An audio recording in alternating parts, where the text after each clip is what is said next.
We want justice. Justice, justice. Brontupaনি Fukonok mukti diok. Mukti diok, mukti diok. Bill Hassina Asom Kendriya Mantri Mukhyamantri Brontupaনি Fukonok mukti diok. Mukti diok, mukti diok. Ujjwal Dottok mukti diok. Mukti diok, mukti diok. Bill Hassina Asom Jindabad. Jindabad, jindabad. Bill Hassina Asom Jindabad. Jindabad, jindabad.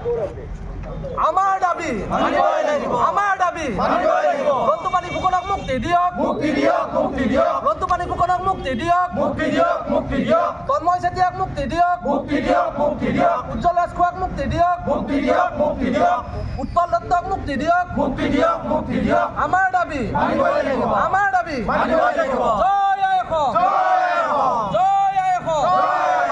জয় অসম জয় অসম বীৰ হাছিনা অসম জিন্দাবাদ জিন্দাবাদ জিন্দাবাদ বীৰ হাছিনা অসম জিন্দাবাদ জিন্দাবাদ জিন্দাবাদ বীৰ হাছিনা অসম জিন্দাবাদ জিন্দাবাদ জিন্দাবাদ আমাৰ দাবী মানিবই লাগিব আমাৰ দাবী মানিবই লাগিব আমাৰ দাবী মানিবই লাগিব জয় আই অসম জয় অসম জয় আই অসম জয় অসম জয় আই অসম জয় অসম কেন্দ্ৰীয় সমিতিৰ মুখ্য সচিব বন্ধুপানী ফুকনক বিনা চৰ্তে মুক্তি দিয়ক মুক্তি দিয়ক মুক্তি দিয়ক কেন্দ্ৰীয় সমিতিৰ মুখ্য সচিব বন্ধুপানী ফুকনক বিনা চৰ্তে মুক্তি দিয়ক মুক্তি দিয়ক মুক্তি দিয়ক কেন্দ্ৰীয় সমিতিৰ মুখ্য সচিব বন্ধুপানী ফুকনক বিনা চৰ্তে মুক্তি দিয়ক মুক্তি দিয়ক মুক্তি দিয়ক জয় আই অসম জয় অসম জয় আই অসম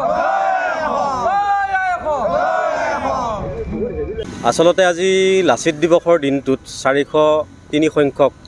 মহাবীৰ লাচিত দিৱসৰ আজিৰ এই দিনটোত আজি আমি এনেকৈ অৱস্থান ধৰ্মঘট কৰিবলগীয়া হৈছে গতিকে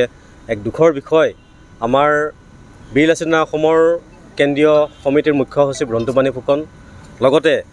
অন্যান্য বহুকেইজন বিষয়ববীয়া ইতিমধ্যে ভুৱা গোচৰত তেওঁলোকক কাৰাবন্দী কৰি ৰাখিছে আৰু আমি বিভিন্ন জিলাৰ লগতে আজি দৰং জিলায়ো এই কাৰ্যসূচী আমি অৱস্থান দুঘণ্টীয়া যি অৱস্থান ধৰ্মঘট আমি পালন কৰিছোঁ আৰু অৱস্থান ধৰ্মঘটৰ আমি জৰিয়তে আমি প্ৰশাসনযন্ত্ৰ আৰু চৰকাৰলৈ আমি মেছেজটো দিব বিচাৰিছোঁ যে আমাৰ কাৰাবন্দী হৈ থকা নেতৃত্বসকলক যাতে বিনা চৰ্তে সোনকালে অতি শীঘ্ৰে মুক্তি দিয়ে আৰু বিভিন্ন জিলাত ভুৱা গোচৰত কাৰাবন্দী কৰি ৰখা বিভিন্ন জিলাৰ বিষয়ববীয়াসকলকো যাতে অতি শীঘ্ৰে মুক্তি প্ৰদান কৰে আৰু চৰকাৰলৈ এটাই আহ্বান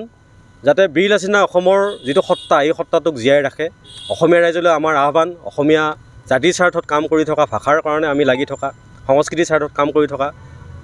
কাৰণে যাতে আমাক সকলো অসমীয়াই আগন্তুক দিনত যি আমাৰ সত্তাটো এই সত্তাটোক যাতে তেওঁলোকে মনত ৰাখে আৰু জীয়াই থাকিবলৈ আমাক যাতে সুবিধা প্ৰদান কৰে সত্তাটো লাচিত দিৱস আমি অনুষ্ঠুপীয়াকৈ এইবুলি আমি পালন কৰিছোঁ যিহেতু এইবাৰৰ কাৰ্যসূচীসমূহ সম্পূৰ্ণ পৃথক যোৱাবাৰৰ আমি এটা ভাল অনুষ্ঠান কৰিছিলোঁ যদিও এইবেলি আমাৰ অসমৰ হিয়াৰ আমঠু জুবিন গাৰ্গৰ যি দেহাৱসান তেখেতৰ এই দেহাৱসানৰ মুহূৰ্তত আমি উলহ মালহেৰে পালন কৰাৰ পৰা বিৰত থাকি এইবেলি আমি লাচিত দিৱসটি অনুষ্ঠুপীয়াকৈ আমি উদযাপন কৰিছোঁ সমান্তৰালভাৱে আমি জুবিন গাৰ্গক শ্ৰদ্ধাঞ্জলি জ্ঞাপন কৰিছোঁ আজি আমাৰ লাচিত দিৱসৰ এই অনুষ্ঠানৰ পৰা ধন্যবাদ।